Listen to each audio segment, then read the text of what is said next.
Au nom du Père et du Fils et du Saint-Esprit. Amen. La paix de Jésus soit dans votre maison. J'espère que vous allez bien, que vous êtes dans la paix et la joie de Jésus. Alléluia. Alors, je vous propose la lecture de Saint Luc au chapitre 17, versets 7 à 10. Qui d'entre vous, s'il a un esclave qui laboure ou garde les bêtes, lui dira à son retour des champs, « Vite, viens te mettre à table », ne lui dira-t-il pas au contraire, « Prépare-moi de quoi dîner, ceins-toi pour me servir jusqu'à ce que j'aie mangé et bu, après tu mangeras et boiras à ton tour. » Sait-il gré à cet esclave d'avoir fait tout ce qu'il a été prescrit ? Ainsi de vous, lorsque vous aurez fait tout ce qui vous a été prescrit, dites, nous sommes des esclaves inutiles, nous avons fait ce que nous devions faire. Merci Jésus pour ta parole, alléluia. Donc, Jésus, notre bien-aimé Jésus, met les choses tout à fait au clair sur notre place de serviteur. Quand nous témoignons de lui, quand nous évangélisons, eh bien, soyons toujours dans l'humilité. Selon les traductions, on parle de serviteur, de se déclarer, soit serviteur inutile, soit serviteur quelconque, soit serviteur ordinaire. Selon les traductions de la Bible, il y a différents mots qui sont utilisés. Mais ça va bien dans ce sens où, quand nous parlons, nous témoignons de Jésus, nous annonçons la bonne nouvelle, il nous faut rester dans l'humilité, car quand nous sommes dans ce partage de la foi, eh bien, il faut laisser faire Jésus au maximum, et on le voit bien, c'est lui qui fait des merveilles, donc il faut le laisser faire et garder notre humilité. J'aime bien dire que l'humilité, c'est l'autoroute de la foi. Voilà, bien se faire tout petit, comme le dit le chant d'ailleurs. Garde-moi tout petit devant ta face. Et c'est exactement ça. Et si vous rencontrez des gens avec qui vous avez prié pour eux, ou vous leur avez donné un éclairage, qui éclaire qui ? Voilà. Jésus est la lumière. Donc c'est lui qui éclaire, c'est lui qui fait avancer, qui nous fait avancer toutes et tous. Donc il nous faut absolument rester humble. Car l'orgueil, c'est une façon... Jésus est l'amour et la justice. Et s'il nous donne cette parabole, c'est pour nous protéger, c'est pas pour nous... Vous avez entendu le mot esclave. Certains peuvent être heurtés par ce mot, mais justement, Jésus, tous les évangiles, a des formules chocs pour nous bousculer. Et voilà, oui, bien sûr, nous sommes tes esclaves. Jésus, au sens où nous devons être dévoués, mais pas, nous on comprend le mot esclave d'une manière qui n'a rien à voir avec le contexte de l'époque. Voilà, c'est cette compréhension de l'esclavage. Nous, on comprend esclavage, torture, souffrance, traite négrière, mais le contexte de l'époque n'a strictement rien à voir. Les gens, le traitement des esclaves de cette époque-là n'a rien à voir du tout. Donc, au contraire, celui qui traitait mal ses esclaves était très très mal vu. Donc, il faut faire attention à nos raccourcis idéologiques qui pourraient nous mener à ne pas comprendre ou à refuser la parole de Jésus sur des mots de contexte. Pour comprendre la parole de Jésus, il faut bien sûr prier, mais aussi étudier le contexte de l'époque.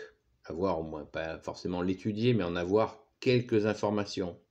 Sinon, on va se raidir sur quelque chose, alors que dans la bouche de notre bien-aimé Jésus, il n'y a que de l'amour et de la justice.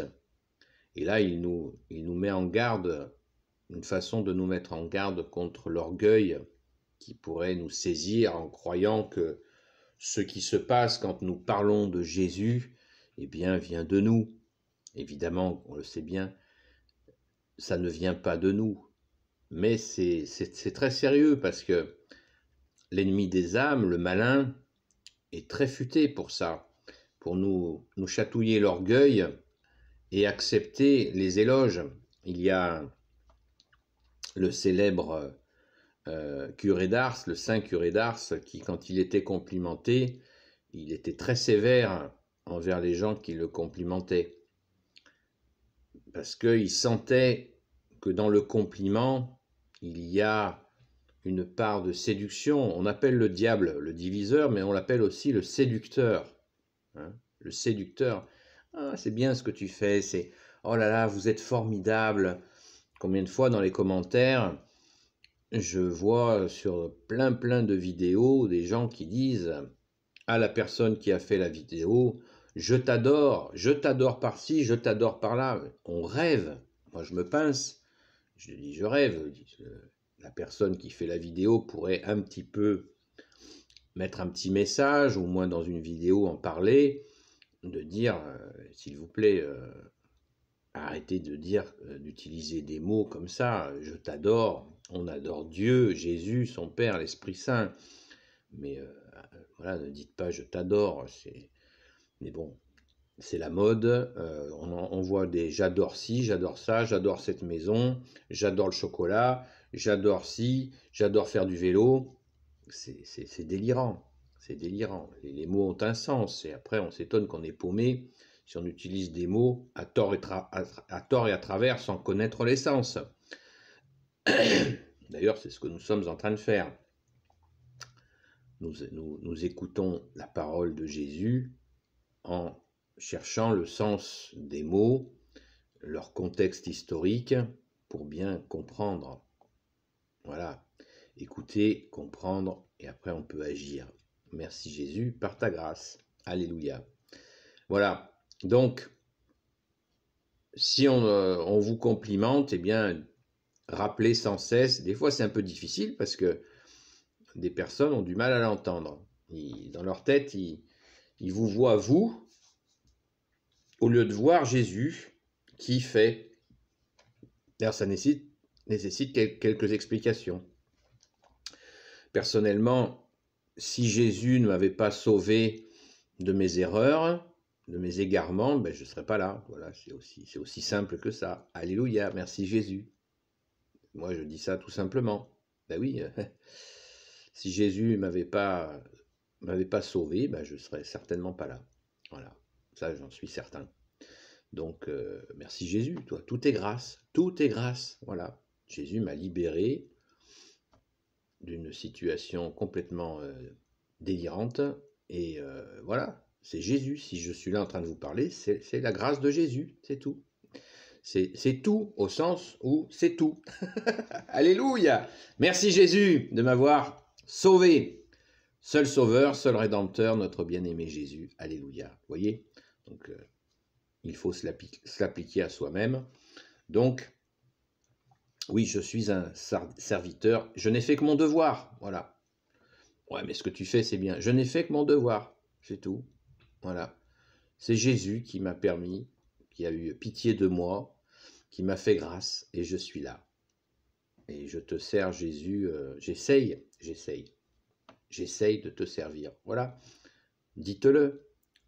Si vous témoignez et si vous priez et des gens ont des grâces, eh bien, dites-leur bien de rendre grâce à Jésus. Ouais, mais c'est toi. Si Jésus ne m'avait pas sauvé, je ne serais pas à tes côtés, là ou là, en face de toi, en train de te parler. Donc, il faut quand même faut remettre les choses en ordre. Hein. Faut tout remettre en ordre, déjà, pas les choses. Jésus qui est Dieu, qui est absolument au centre de tout, que nous le voulions ou pas, ne change rien à cette réalité. Il est là, il est au milieu de nous. Le Père nous l'a confié, son Fils unique, Et il plaît au Père que nous aimions son Fils. Alléluia. Hein, sachez-le bien. Donc, certains le comprendront par... Hélas, certaines personnes le comprennent comme un excès de zèle de voir que vous glorifiez Jésus et que vous ne vouliez pas d'éloge. Ça les agace. Alors essayez de trouver les mots pour ne pas les agacer, mais restez ferme, hein, ne pas être tiédasse ou un peu mou sur la reconnaissance à Jésus. Et puis rien ne nous empêche, nous, de glorifier Jésus, y compris, pourquoi pas, de faire célébrer une messe pour rendre grâce. Hein. Nous l'avons fait il y a peu de temps, pour dire merci à Jésus, pour que ces vidéos soient vues, qu'il y ait davantage d'abonnés. Ben c'est merci Jésus. Une messe a été célébrée pour dire merci à Jésus. Voilà. Car c'est lui qui fait tout. Amen. C'est la réalité et c'est notre joie, notre bonheur. Alléluia. Voilà. Donc, Saint Luc, verset 17, chapitre 7 à 10, à méditer, sans oublier le contexte. Béni soit le Père, le Fils et le Saint-Esprit. Amen. Ô Jésus, toi qui peux tout et qui portes tout, toi le Sauveur, toi l'Emmanuel, je te confie toutes celles et ceux qui regarderont cette vidéo, ainsi que leurs proches selon ta sainte volonté. Sainte Marie, Reine des cieux, toi l'Immaculée Conception, toi notre Mère, Notre-Dame, toi qui écrases le serpent, toi qui as la lune sous tes pas. Saint Joseph, toi le juste et le saint, toi le sage, toi la terreur des démons, toi le saint gardien de la Sainte Église catholique apostolique. Notre chère Sainte Patronne, Sainte Marie-Madeleine, et vous tous les saints et saintes amis de Jésus, Saint Michel Archange qui est comme Dieu, Saint Gabriel Archange, Saint Raphaël Archange et tes anges guérisseurs, et vous tous les anges qui servez Jésus, je vous confie toutes celles et ceux qui regarderont cette vidéo, ainsi que leurs proches selon ta sainte volonté, ô Jésus. La paix de Jésus soit dans votre maison, et n'oubliez pas les pouces en l'air, les commentaires, c'est très agréable d'avoir votre avis. Et bien sûr, vos témoignages de foi. Amen. À très vite.